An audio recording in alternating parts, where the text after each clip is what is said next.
Queridos, graça e paz do Senhor Jesus Cristo, o Senhor da igreja. Abra sua Bíblia em Coríntios. Nós estamos numa série expositiva na carta de Paulo aos Coríntios. E desta vez nós iniciaremos o capítulo 2. No último sermão, vocês que estiveram aqui perceberam que nós analisamos os versos 26 ao 31, e nós vimos que Paulo estava combatendo, aliás, o capítulo inteiro, Paulo vem combatendo a falta de comunhão e o partidarismo naquela igreja, mostrando que nós crentes, nós não somos lá essas coisas todas não, quando o Senhor, Ele usa aqui, nos chamou para o time dele, como nós vimos isso. E aí, nós vimos na semana passada que o time que Deus convocou é o time dos improváveis. Ele não pegou os melhores, mas Paulo vai dizer, como nós vimos semana passada, que ele pegou as coisas vis desse mundo, as desprezíveis, e as que não são, para confundir as que são. E aí Paulo vai mostrar que Deus pegou os piores atletas para formar o seu time. Deus convocou nós, mas não os membros das famílias mais ricas, como ele diz, de nobre nascimento, nem também os poderosos, ele vai dizer, e também os mais inteligentes. Então ele não nos convocou, não porque nós fomos poderosos, não porque nós viemos e nascemos de uma família de linhagem real, né, de nobre nascimento, e nós não somos os mais impressionantes da sociedade. Nós somos gentes comuns, gente, eu falo ordinária, porque o ordinário é o contrário de extraordinário, gente comum, ordinária, mas que por recebermos a Jesus Cristo, recebemos algo completamente extraordinário. E nós vimos, né? Nós recebemos dele santidade, redenção, sabedoria, recebemos da parte dele santidade, justiça, redenção, de forma que quem se quiser se gloriar, glorie-se em quem? Em Cristo, se glorie no Senhor. Nenhum de nós aqui tem motivo de gloriar, a não ser a glória suprema de sermos de Cristo. Esse é o único motivo que nós temos, e nós vimos isso no último sermão, e agora mudou o capítulo, e essa passagem que nós vamos ler agora, ela é a mais importante do Novo Testamento a respeito da pregação. Esses versículos que nós vamos ler são paradigmáticos e mostram para nós o que Deus quer de nós. O que é que Deus exige de nós, os seus filhos, as ovelhas de Cristo, e o que é que Deus espera do povo dele a respeito da pregação. Primeiro, o que ele espera com relação ao método, e segundo, com relação à pregação. Vamos ler comigo os versos 1 do capítulo 2 até o versículo 5, será onde nós iremos abordar essa noite. Obrigado, irmão. Coríntios capítulo 2, versículo 5 até o versículo de número, capítulo 2, versículo 1 ao 5. Posso ler? Diz assim a palavra de Deus. Eu mesmo, irmãos, quando estive entre vocês, não fui com discurso eloquente, nem com muita sabedoria, para lhes proclamar o mistério de Deus. Pois decidi nada saber entre vocês, a não ser Jesus, Cristo, e este crucificado. E foi com fraqueza, temor e com muito tremor que estive entre vocês. Minha mensagem e minha pregação não consistiram em palavras persuasivas de sabedoria, mas em demonstração de poder do Espírito, para que a fé que vocês têm não se baseasse na sabedoria humana, mas no poder de Deus. Queridos, dentro desse contexto, nós estamos na temática da igreja aos Coríntios, uma igreja que saiu fora dos trilhos, como lidar com a comunidade problemática. E nós sabemos que a igreja mais problemática do primeiro século é essa igreja de Corinto. E aí Paulo está tratando aqui, e vai até o capítulo 4, do problema de divisão, de facção, de partidarismo. E nessa noite, Paulo ele vai condensar aqui no que consiste a mensagem da igreja.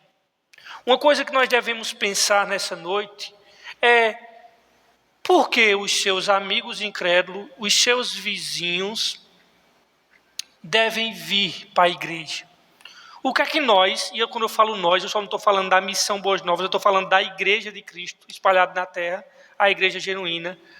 O que é que nós temos a oferecer ao mundo perdido? Porque, irmãos, se nós tivermos lugares confortáveis para oferecer, oferta de entretenimento, o Lions Club, o Veneza Water Park faz melhor. Irmãos, se nós estamos oferecendo lugares confortáveis, o cinema faz melhor do que nós. O que é que diferencia a igreja do Lions Club, de um clube onde as famílias podem ir finais de semana? O que é que nos diferencia de ONGs espalhadas por esse mundo? O que é que nós temos a oferecer ao mundo perdido e qual o motivo que o seu vizinho e que as pessoas não têm Cristo devem deixar tantas propostas aí fora e vir a este lugar? E a primeira coisa que eu quero dizer esta noite a nós, é que, em primeiro lugar, o que temos a oferecer é o simples evangelho que muda a vida das pessoas com o poder de Deus. É isso que nós temos a oferecer. Veja comigo os versos 1. Paulo diz assim: eu mesmo, irmãos, quando estive entre vocês, não fui com discurso eloquente, nem com muita sabedoria, para lhes proclamar o mistério de Deus. Agora o apóstolo Paulo lembra aos cristãos de Corinto o seu ministério no meio deles. E como Paulo, no meio deles, procurou glorificar a Deus e não a si mesmo. Paulo foi ter com eles, e aqui, irmãos, nesse versículo 1, Paulo está dizendo assim: irmãos, vocês lembram quando eu estive no meio de vocês? Onde é que vocês encontram na Bíblia quando Paulo esteve no meio de Coríntios? Atos 18. Porque é em Atos 18 que ali é a fundação da igreja de Corinto. Como Paulo chegou lá, as coisas que aconteceram, quem foi que se converteu, os problemas que deram, está lá em Atos 18. Então, quando Paulo diz: irmãos, eu quero que vocês lembrem que quando eu estive entre vocês, eu não fui com discurso eloquente. Paulo foi ter com eles, irmãos, não para fazer uma propaganda de si mesmo. Paulo foi ter com eles para anunciar o testemunho de Deus. A minha diz assim: para proclamar o mistério de Deus. A de vocês diz mistério de Deus ou testemunho de Deus? Eu gosto dessa tradução, o testemunho de Deus. Irmãos, vocês poderiam dizer qual é o testemunho de Deus? Quem é o testemunho de Deus que Paulo foi anunciar? Exatamente. E como é que nós sabemos disso? Porque João, no Evangelho, diz que o testemunho de Deus é esse. Quem? Jesus, o seu Filho. Então, Paulo foi anunciar Cristo. O testemunho de Deus é Jesus, irmãos. E o testemunho de Deus, Paulo fez isso lá em Coríntios, não com ostentação de linguagem ou sabedoria, que Coríntios, que estava na Grécia, que Atenas era o berço da filosofia. Paulo disse: olha, não pense que eu fui entre vocês usando as mesmas retóricas, os mesmos discursos que os filósofos sempre fizeram. Eu não. Eu não fui com eloquência de palavras.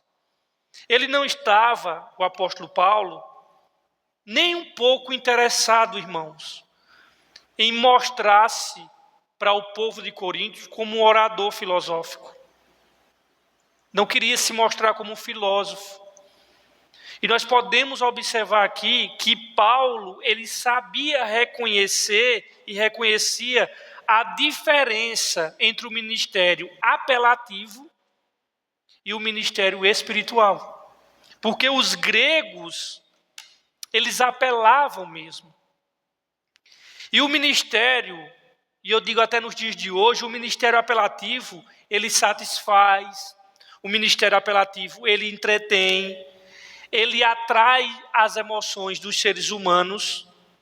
Só que o ministério espiritual, por outro lado, irmãos, apresenta a verdade da palavra de Deus para glorificar a Cristo e falar ao coração e à consciência dos ouvintes. Esse é o ministério espiritual.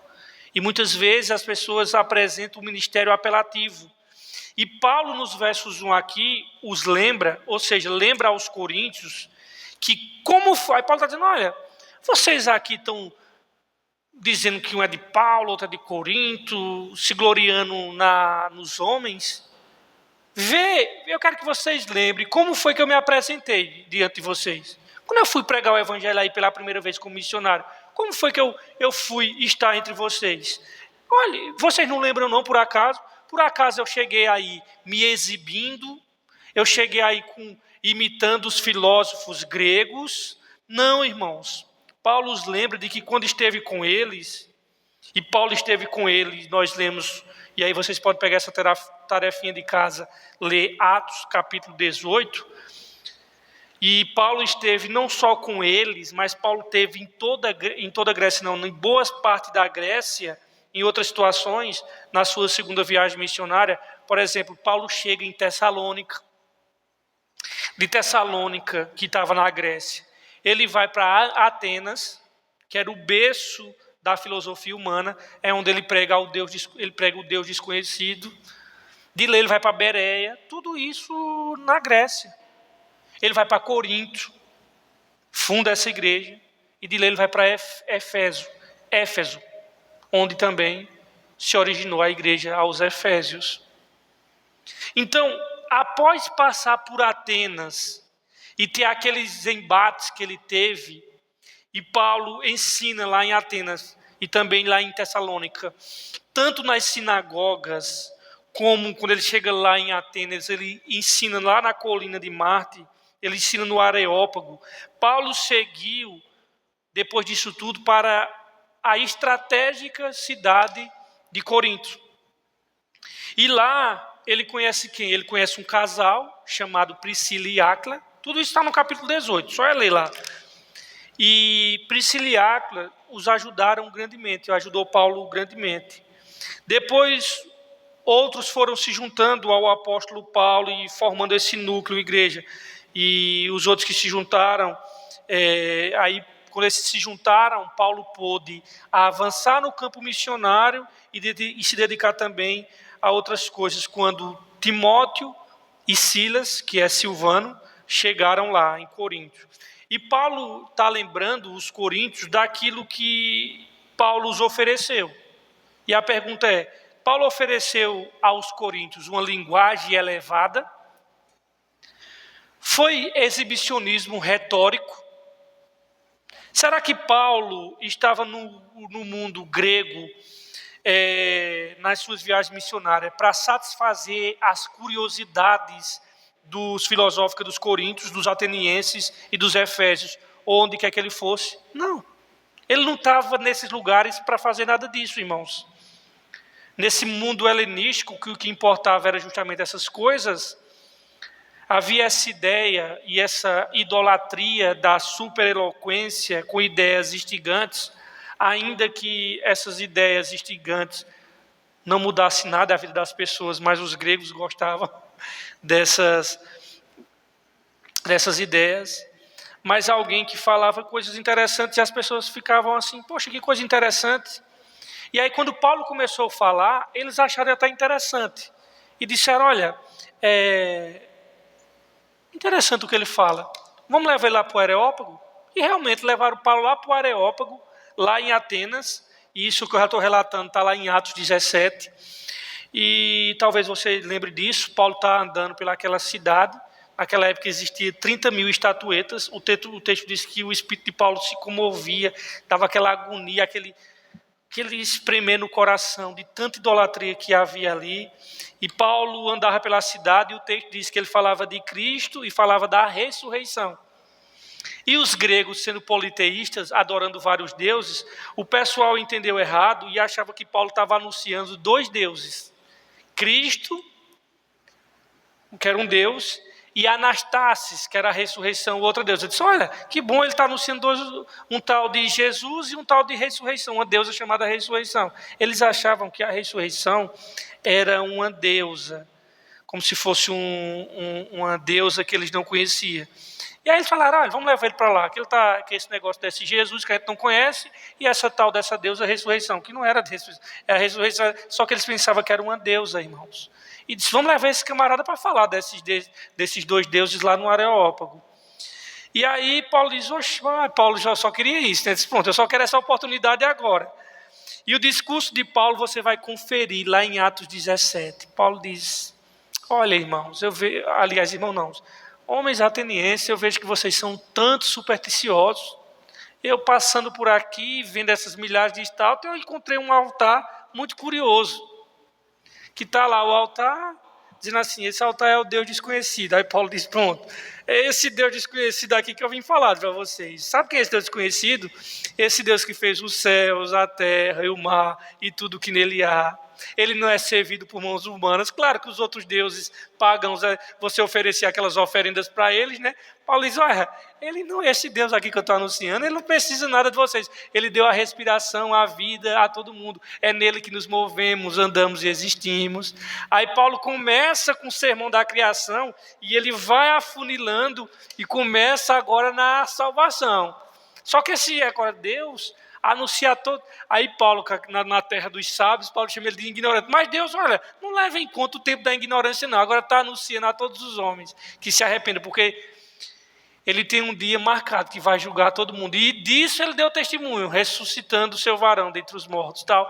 E aí Paulo começa a falar disso lá em Atos 17, e falar que Deus ressuscitou Jesus, tal. E esse Jesus vai voltar e vai julgar. Aí o pessoal diz, essa ressurreição aí, ele está falando de ressurreição mesmo, não é uma Deus, é ressuscitado entre os mortos mesmo. E vazaram. Só que o texto diz que alguns creram. E aqui eu quero abrir um parênteses, nesse versículo 1 aqui, quando Paulo diz, olha irmãos, eu não fui ter com vocês com eloquência de palavras. Paulo, irmãos, agora eu quero que vocês entendam que ele não está dizendo aqui, quando ele faz com a linguagem simples, ele não está dizendo aqui, não precisa estudar não. Faz um sermão de qualquer jeito, porque é o poder de Deus que opera. Não é isso que ele está dizendo, não. Paulo aqui, irmãos, nós vamos estudar, Paulo era uma pessoa intelectual, as cartas dele mostram que elas são bem elaboradas. Então aqui, Paulo, quando diz assim, olha, eu não fui ter com vocês com eloquência de palavras, ele não está dizendo aqui, olha, ei, irmão, quando for pregar, não precisa estudar não faz um sermão não, prega um sermão de qualquer jeito, até porque é o poder de Deus. Não é isso que ele está dizendo. O que ele está combatendo aqui é um tipo de pregação e um tipo de retórica que chama a atenção para si mesmo e não para Cristo.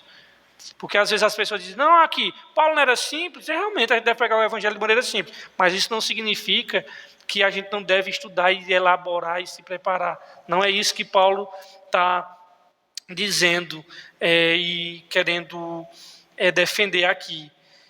Os seus escritos são muito bem preparados, só é vocês verem todas as cartas dele. O que o apóstolo está dizendo é que ele sabe muito bem que aquilo que o mundo deseja, que era o mundo de Corinto ali da época, não é aquilo que ele tem para oferecer.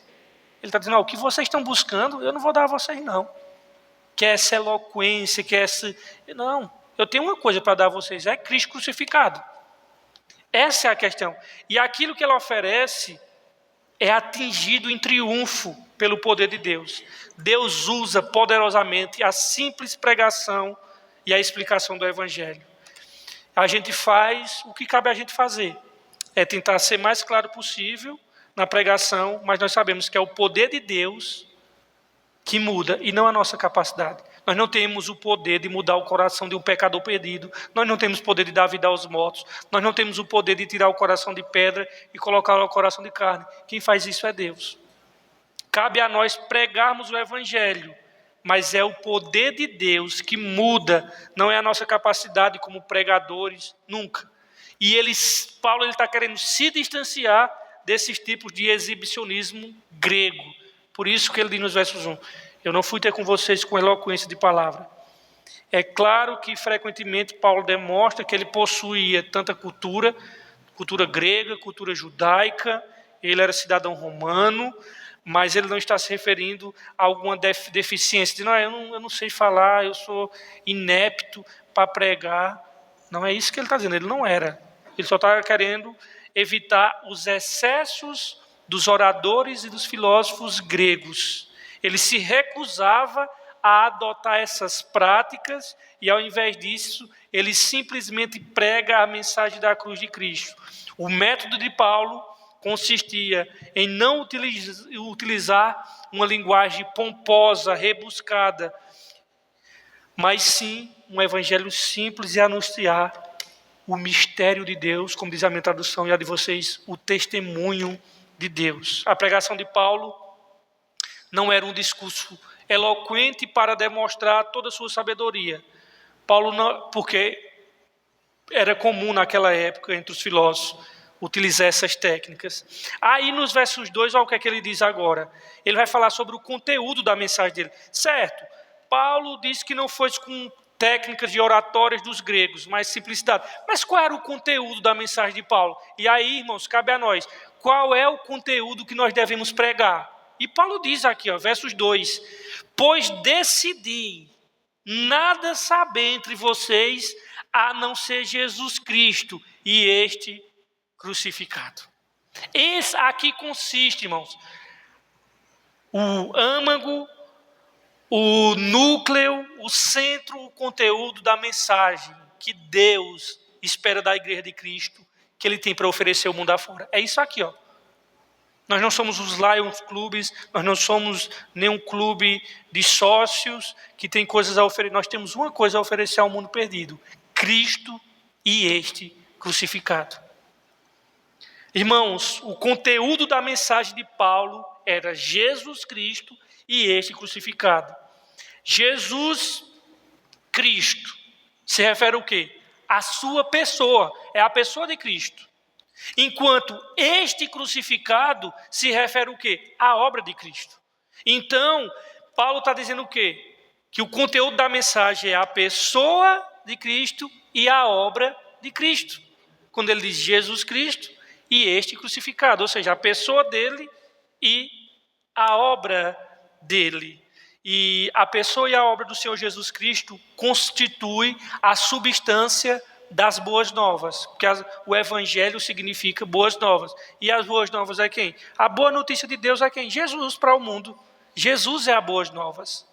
Jesus é a boas novas de Deus. Os anjos foram os primeiros a proclamar as boas novas. Lá em Lucas diz assim, que os anjos dizem assim: hoje vos trago o quê? Boas novas de grande alegria. Vamos perguntar aos anjos, mas que boas novas, que boas notícias é essa? É que hoje vos nasceu na cidade de Davi o Salvador, que é Cristo o Senhor. Isso é as boas novas. A boa notícia de Deus para o mundo é Jesus Cristo, irmãos. E aí, o que é que Paulo fazia?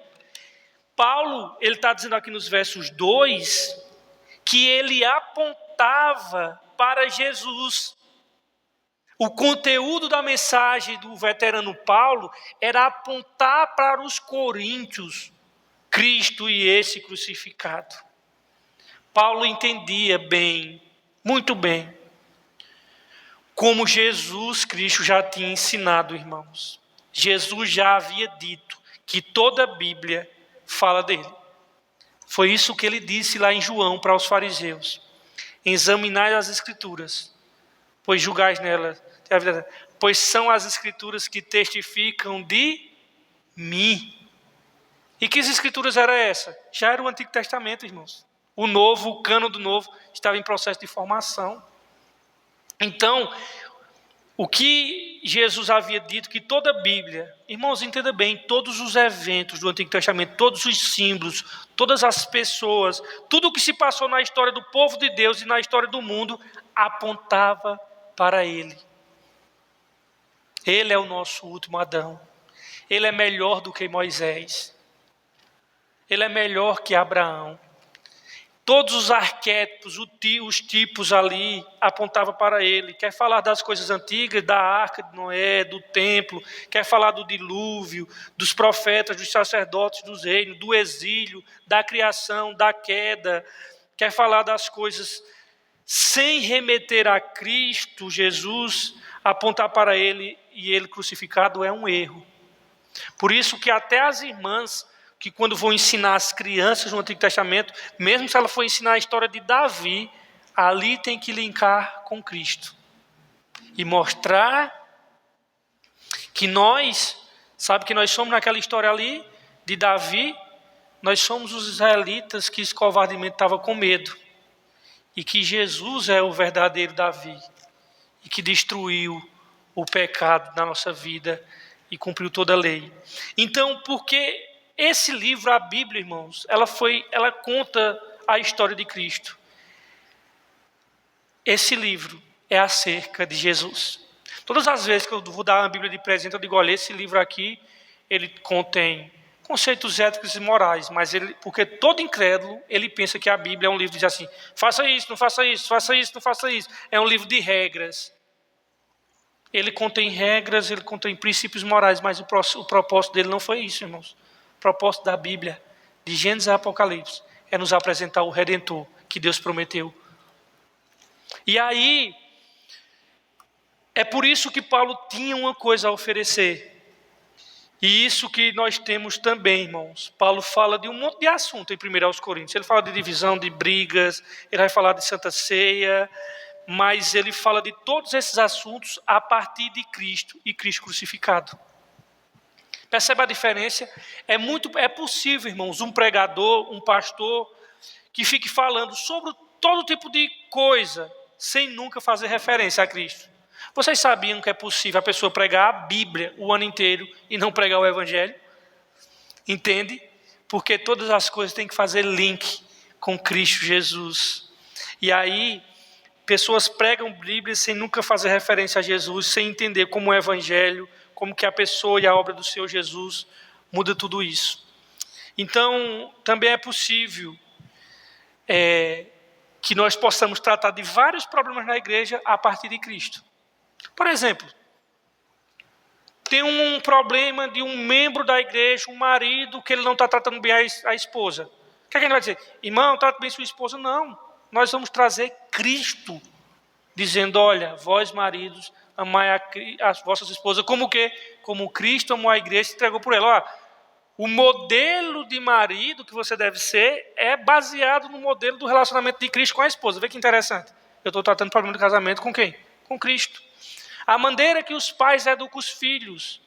Aí você vai trabalhar, olha, pai, você vai trabalhar nos valores dos princípios do seu filho, mas você tem que crescer na maturidade de Cristo para que você possa ser o pastor de sua casa. Então, todos os tipos de problemas, eles se resolvem com o modelo de Cristo, irmãos. Por exemplo, problemas de divisão de igreja, Cristo também. Então, Paulo faz isso. Ele prega Cristo crucificado e até questões da igreja ele trata a partir de Cristo Jesus. E nós devemos fazer o mesmo. Paulo traz à luz sempre quem Jesus é e do que ele fez por nós e como isso muda a nossa vida. E o texto aqui, nos versos 2, ele expõe um desafio a todos nós e principalmente aos pregadores e mestres, pois mostra que, em certo sentido, pregar é esvaziar-se, é despir-se das nossas vaidades. Porque se Paulo ele não foi lá para a Grécia com toda eloquência, com toda aquela coisa, nós também não podemos fazer um modelo diferente. nós devemos pregar Cristo na simplicidade e esvaziar-se da nossa própria vaidade. Embora se tenha conhecimento e cultura, nós precisamos verificar o que é adequado à nossa audiência, o que edifica e glorifica a Cristo. E no final é isso que importa. Pregar, irmãos, não é exibir conhecimento, mas sim ser um instrumento nas mãos de Cristo e pelo qual Cristo é glorificado, e é um instrumento que revela o conteúdo das boas novas, a mensagem da pregação, e essa mensagem seja apresentada à consciência das pessoas. Esta é a grande decisão do pregador, anunciar a mensagem de Cristo crucificado como o único caminho para a justificação de pecadores perdidos e de pecadores vis. E aí, irmãos, antes de ir para o versos 3, se Paulo diz aqui que em Coríntios ele não utilizou linguagem pomposa e cheia de sabedoria, mas ele expôs. Se você for lá para Atos 17, vai ver quando ele chegou lá em Tessalônica, ele foi 3 vezes na sinagoga, passou 3 dias na sinagoga, expondo detalhadamente aos judeus que aquele Jesus que ele anunciava era o Messias que estava no Antigo Testamento. E aí Paulo, o que é que ele fazia? Ele demonstrava nas Escrituras, e ele fazia isso como um mestre e pastor que ele era. Expor, ensinar a Escritura, anunciar o testemunho de Deus ou o mistério de Deus, que é Jesus Cristo. E isso deve ser levado em conta, que tanto mestres quanto pastores e mestres, os mesmos, fala sobre algo que é misterioso para a sua audiência. E esse mistério justamente é isso, Cristo, que é o testemunho de Deus.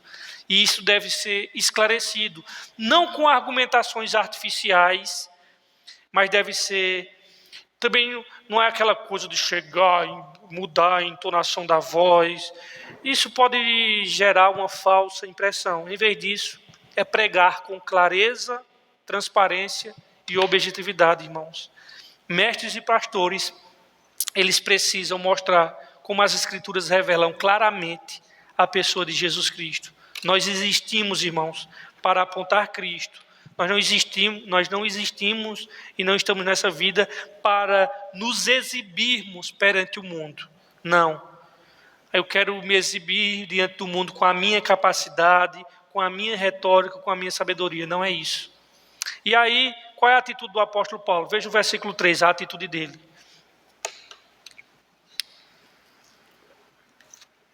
Ele diz assim: eu fui com fraqueza, temor e com muito tremor que estive entre vocês. Paulo aqui, ele está voltando a enfatizar o que ele disse no versículo 1, que sua postura pessoal não era impressionante nem atraente. Ele esteve com os coríntios em fraqueza, temor e grande tremor. A gente às vezes tem uma noção de Paulo, que Paulo não temia ninguém, né? Chegava assim, não, eu tenho um friozinho na barriga, mas Paulo não, Paulo. Nem isso que ele diz não, a respeito dele não. Nós temos uma confissão aqui de Paulo. Ele disse, tá vendo vocês, Coríntios, quando eu cheguei lá pregando para vocês, eu quero dizer que dentro de mim, eu estava com temor, com tremor e medo. Pregar aí na cidade de vocês, nessa depravação todo dia, nesse mundo aí, eu tive foi temor. Ou seja, temor por causa do conteúdo da mensagem, temor também porque essa mensagem tem que ser transmitida de forma fiel, e temor também porque está lidando com vidas e destinos eternos. E aí, irmãos, Paulo não... E existe um texto, um escrito, que é o único escrito que fala sobre Paulo fora da Bíblia.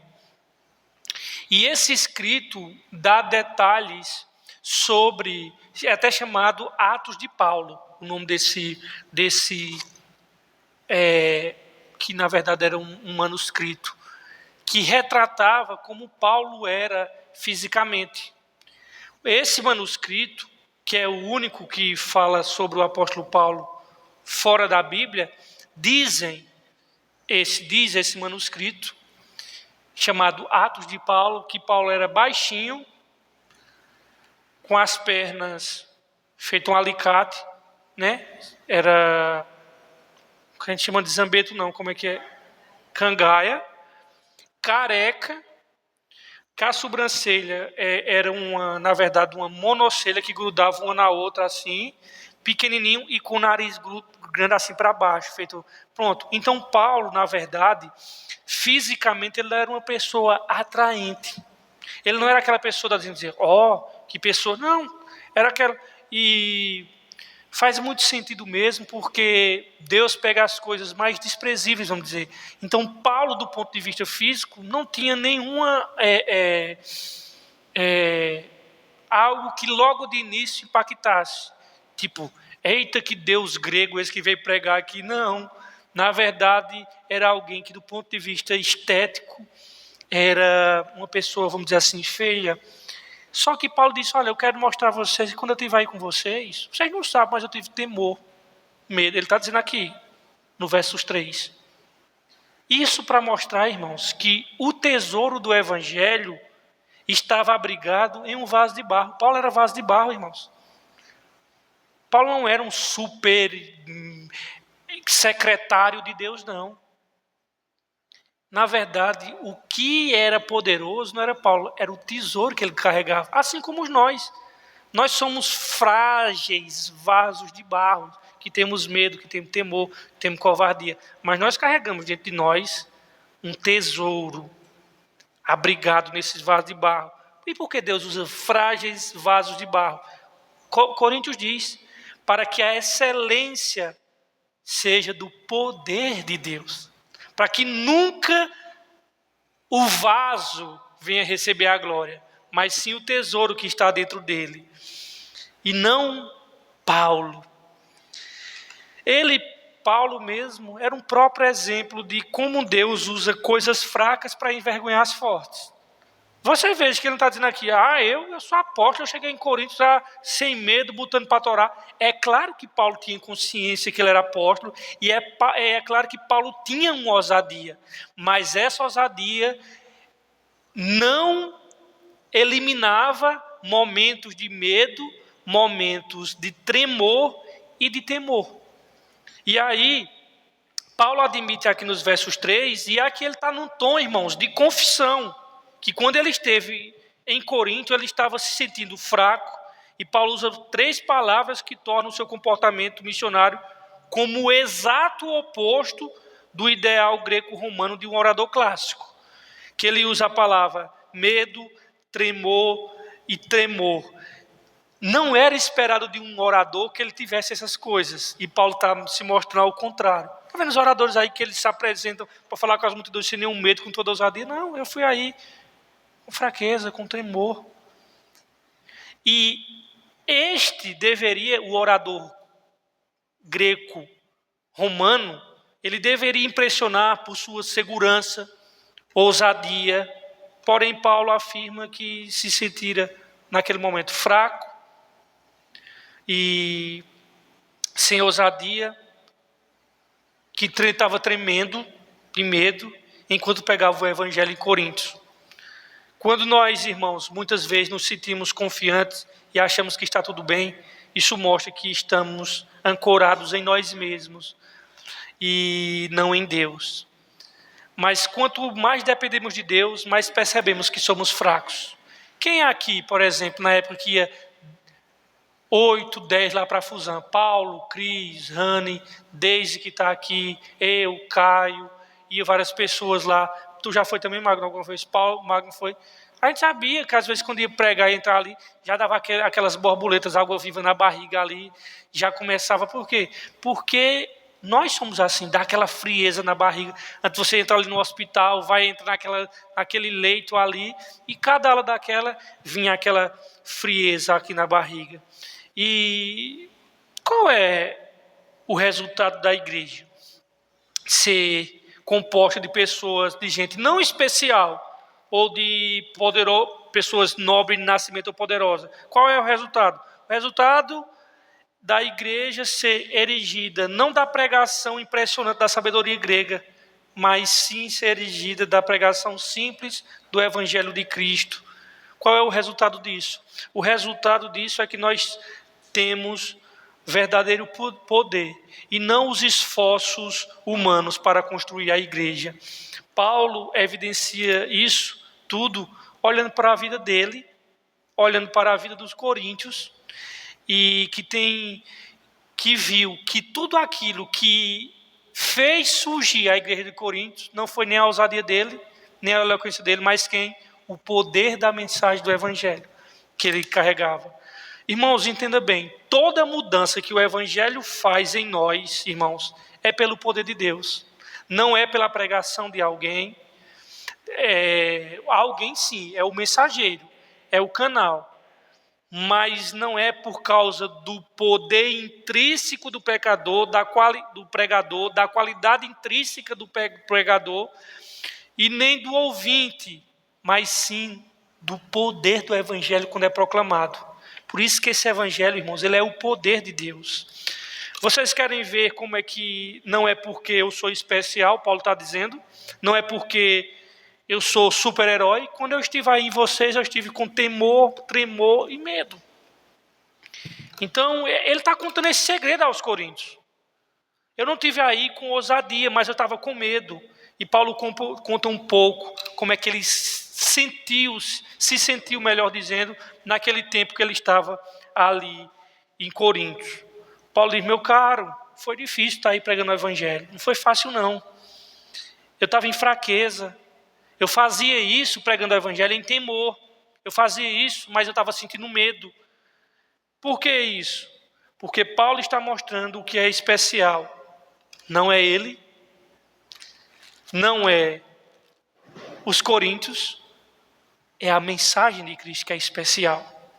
É Cristo e esse crucificado. Então sempre entenda, irmãos, quando nós proclamarmos o evangelho, nós não somos especiais, nem o ouvinte é especial, mas a mensagem de Cristo crucificado, essa sim é que é especial.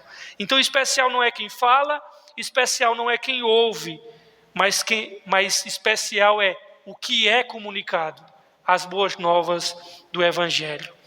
E com certeza Paulo estava com temor sobre a responsabilidade do conteúdo da mensagem, e justamente ele sabe que pregar o evangelho de forma pública, evangelizar na praça, falar para as pessoas sempre gera esse frio no estômago, e nós podemos presenciar isso. Todas as pessoas que saem para evangelizar, eles saem com aquela insegurança, mãos frias, e isso Paulo sentiu também, irmãos, porque a gente tem um senso, primeiro, do valor da mensagem, e nós sabemos que ela trata de destinos eternos. Nós estamos tratando de coisas eternas, e a oportunidade de ouvir essa mensagem, resolver o problema do coração, isso tem implicações para a eternidade, irmãos. E aí, em quarto lugar, Paulo vai falar para nós aqui sobre a fonte do poder do pregador. Veja a fonte do poder do pregador. Ele diz assim, olha, minha mensagem, interessante que ele chama minha mensagem do evangelho, né? Nós podemos também dizer que o evangelho é minha mensagem. Minha mensagem e minha pregação não consistiram em palavras persuasivas de sabedoria, mas em demonstração de poder do Espírito Santo. Paulo, mais uma vez, ele está dizendo que ele não utilizou argumentos persuasivos e astutos. No entanto, sua pregação era demonstração de poder do Espírito Santo. Irmãos, é claro que essa demonstração de poder, Paulo operava milagres por meio do Espírito Santo.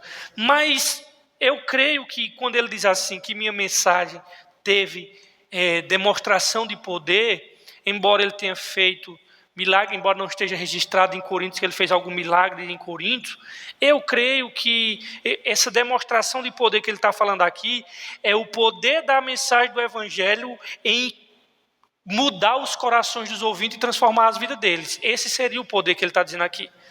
Porque ele vai mostrar no capítulo 6, como nós lemos semana passada, quem eram os coríntios: bebarrãos, afeminados, muitos eram homossexuais, e já não eram mais adúlteros, ladrões. E ele diz, olha, vocês eram isso e já não são mais. E o que é que mudou essas pessoas? O poder do evangelho. Por que eu creio nisso? Porque ele vai dizer, no capítulo 1, que o evangelho é o quê? O poder de Deus. Então, Paulo está se referindo aqui quando ele diz assim, olha, minha pregação não foi em palavras pessoais de sabedoria, mas em demonstração de poder no Espírito. Ele está dizendo assim, a vida transformada de vocês é o poder da pregação do Evangelho. Ele está se referindo aqui ao poder que o Espírito Santo tem de convencer e de iluminar os corações. Ele está se referindo ao fato de o poder do Espírito Santo em abrir os olhos dos judeus, que eram incrédulos, e dos gregos, que eram hostis contra a mensagem do Evangelho, da pregação de Paulo. E muitos deles, tanto judeus quanto gregos, eles se converteram com a simples pregação da cruz. E o segredo era o quê? O poder do Espírito Santo em abrir os corações, em abrir as mentes, mostrando a verdade em Cristo Jesus. De fato, irmãos, a mensagem do Evangelho, do Cristo crucificado, ele é poder. Sabe por quê? Porque só é a mensagem do Evangelho que é capaz de dar vida aos mortos, salvação aos perdidos, libertação aos cativos e perdão aos culpados. E só o Evangelho pode transformar pessoas. Existem tipos de conversões que a gente diz, bicho, eu não acredito que essa pessoa se converteu. E você diz assim, realmente essa pessoa se converteu. A pessoa era tão perdida que você diz assim, nós que cremos e fomos regenerados, nós ficamos chocados, irmãos. A pregação do Evangelho choca até os crentes, que não era para ficar chocado, mas a gente diz, bicho, meu irmão, esse cara se converteu, velho. Como é que pode uma coisa dessa? Eu lembro que até hoje a gente fala, vou pegar de uma pessoa famosa, né, Rodolfo Abrantes, que cantava no Raimundos. Meu irmão, o cara era um cheirador de pó assim. As músicas dele todas depravadas, que o cara era doido. E hoje você vê assim, um cara daquele alinhado no Evangelho, pregando o Evangelho. Então assim, quantas pessoas se converteram, mudaram de uma vez por todas, que a gente diz assim, bicho, até é difícil acreditar, como é que pode uma pessoa dessa? É o poder de Deus, irmãos, que faz isso, o Evangelho. E muitos deles se converteram com a pregação da cruz. E o segredo era o poder do Espírito Santo em abrir os corações, a mentes, mostrando a verdade de Cristo Jesus. E Paulo afirma essas coisas que deveriam acontecer. Sabe por quê? Ele vai dizer o porquê no versículo 5. Para que a fé de vocês, aliás, para que a fé que vocês têm não se baseasse na sabedoria humana, mas no poder de Deus. Vê que coisa interessante. Paulo está dizendo aqui que se ele chegasse aos Coríntios, pregando como os grandes oradores da época, como os grandes filósofos, com toda a eloquência, os coríntios teriam seguido, sabe quem? Paulo e não Jesus. Os coríntios tinham colocado a fé deles, sabe em quem? Em um ser humano, e não no Cristo crucificado.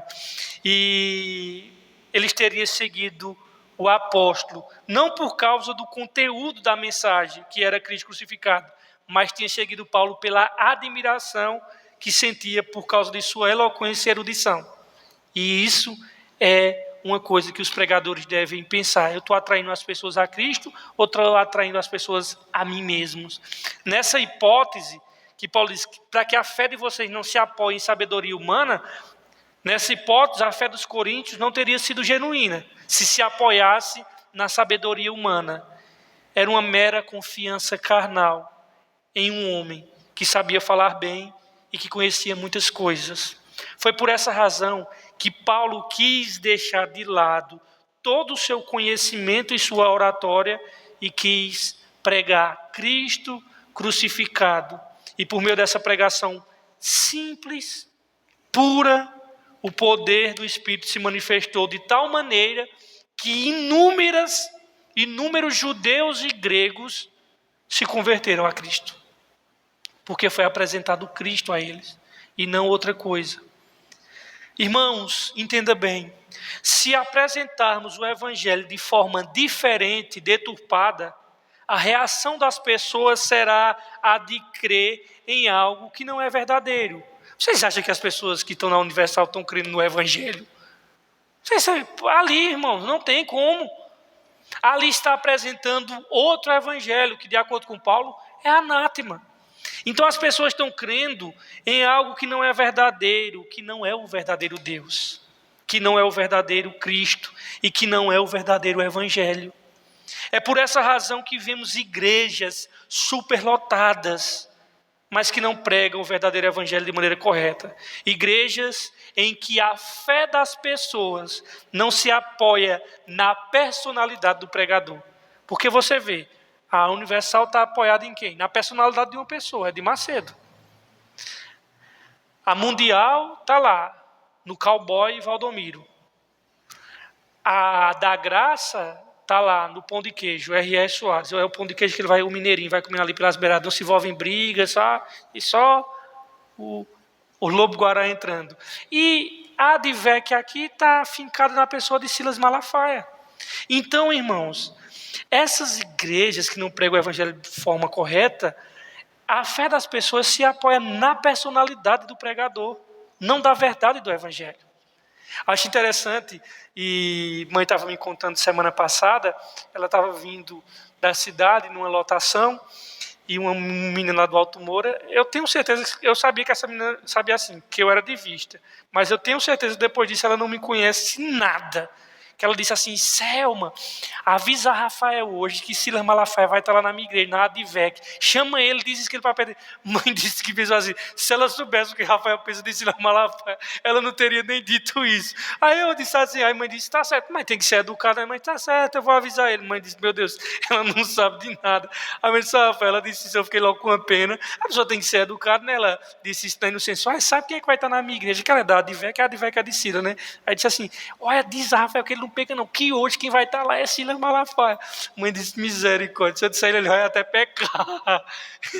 Mas assim, olha o que é que levou essas pessoas a dizer, a fé das pessoas estão apoiadas em personalidades, irmãos. E foi bom ela não ter dito a mim, porque eu ia ser o mais educado possível, mas eu ia dizer: minha irmã, eu e ele toca instrumentos totalmente diferentes, pregamos coisas totalmente diferentes. Ele está comprometido com o evangelho da graça e eu com o evangelho de Cristo Jesus e ele crucificado.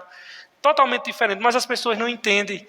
As pessoas escutam, isso prova que as pessoas não entendem. A pessoa escuta uma pessoa extremamente bíblica e ao mesmo tempo escuta de Macedo e diz assim: eu gostei de vocês dois. Cara, vocês não entenderam nenhum nem outro. A verdade é essa, porque quem entende sabe que está pregando duas coisas totalmente distintas. E, irmãos, Paulo diz, olha, no verso 5, eu não fui com eloquências, com palavras elegantes, para que a fé de vocês não se apoiasse em sabedoria dos homens.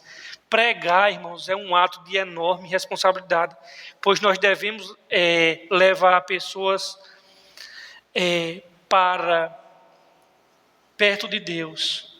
Mas eu digo uma coisa a vocês: se pregarmos de formas erradas, nós vamos levar pessoas para longe de Deus.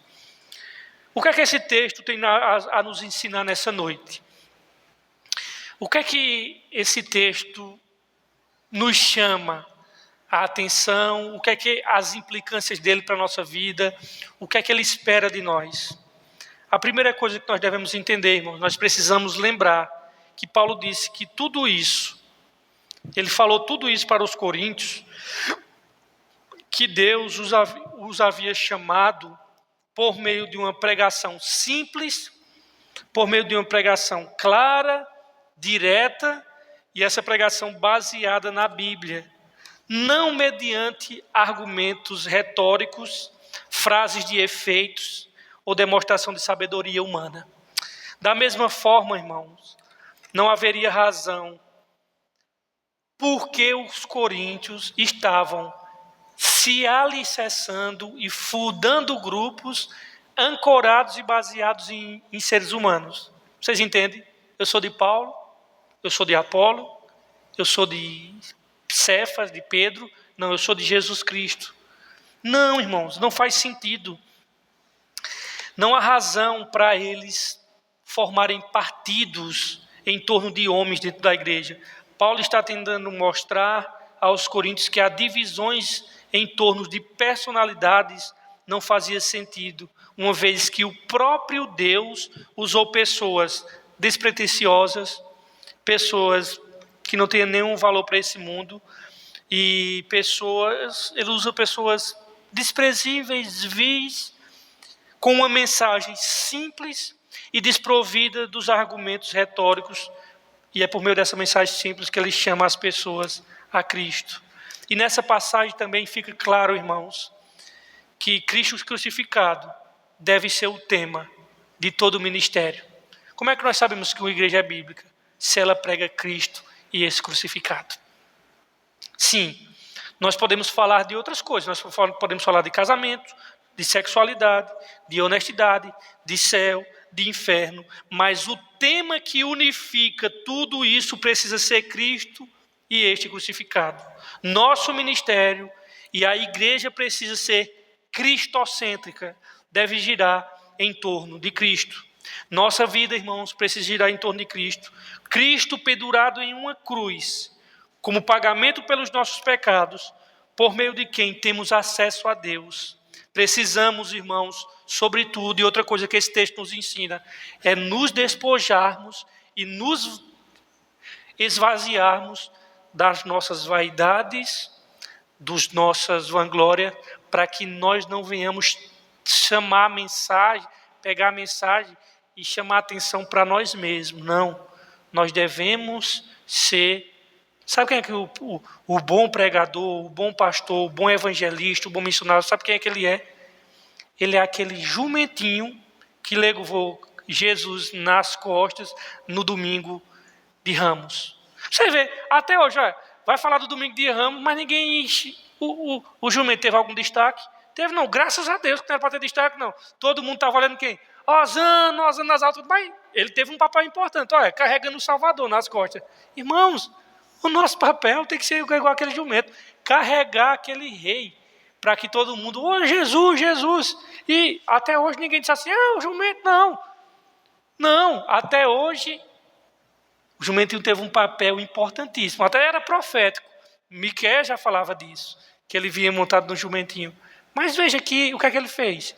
Ele cumpriu o papel dele, carregou o Salvador e todos os olhos estavam para o Salvador. João Batista disse que ele cresça e que eu diminua. Ele que tem que aparecer. E eu que tenho que me esvaziar. Mas o pregador, se não tiver cuidado, ele pode surfar na onda do nome de Cristo e se autopromover. E nós não estamos aqui para isso. Nós estamos aqui para fazer assim. Depois que pregarmos, as pessoas dizem, meu Deus, que grande Salvador. E não, meu Deus, que grande pregador. A glória de Cristo. Precisamos nos despojar de tudo aquilo em nosso ministério que produz uma fé superficial nas pessoas. Devemos trazer o evangelho vintage, genuíno. Uma igreja lá na Inglaterra, ela foi fundada por homens bíblicos, ortodoxos, homens graves, homens com bastante conteúdo bíblico, piedosos, homens de Deus. E na fachada dessa igreja, eles colocaram assim, pegaram esse texto de Coríntios e colocaram aqui, aqui nós pregamos Cristo e este crucificado. E essa igreja foi crescendo. E não só inchando, mas crescendo em qualidade e em conhecimento, enraizado no Evangelho. Só que aquela geração antiga que fundou aquela igreja foi morrendo. E surgiu uma geração nova, geração mais light, mais moderna, mais gospel. E lá numa reunião disse, rapaz, não seria bom não a gente tirar a palavra, dar uma suprimida nessa frase aqui na frente da igreja? E eles tiraram a palavra. Nós pregamos Cristo e esse crucificado. Se não tira essa palavra crucificado, nós pregamos a Cristo. E automaticamente essa nova geração começou a pregar um Cristo social, um Cristo filósofo, um Cristo mestre. E aí depois dessa geração surgiu a terceira. E disse, vamos dar mais uma suprimida nessa frase aqui de frente da igreja? E botaram assim, nós pregamos, e já não botaram a Cristo. E aquela igreja começou a falar sobre sociologia, sobre filosofia, sobre questões sociais, sobre outras ideias. E o que aconteceu? A igreja fechou. Irmãos, entenda bem, todas as vezes que nós tentamos trazer outras coisas que não seja Cristo crucificado, e todo conhecimento, pode ter certeza, irmãos, que todo conhecimento humano, filosófico, sociológico, ideológico, eles tendem a expulsar a mensagem do Cristo crucificado do seu meio. Pode ter certeza, irmãos. E uma igreja ela só fica de pé se nós pregarmos um Cristo, pingando sangue em uma cruz. Quer não, é o que nós temos para oferecer. Quer outra coisa, quer dinheiro, vá trabalhar e estudar. Se tem pastor oferecendo riqueza, no final das contas, sabe quem é que rica? É ele. Mas você não. Isso é igual os coaches. Eu vou te vender um curso para tu aprender a enricar. E no final você compra o curso e quem rica é o coach, vendendo os cursos dele. Nós só temos uma coisa, irmãos. É Cristo e crucificado. Até o final da vida. É esse Senhor Jesus que nós vamos pregar. Deus abençoe a todos. A palavra está com o nosso irmão Clóvis.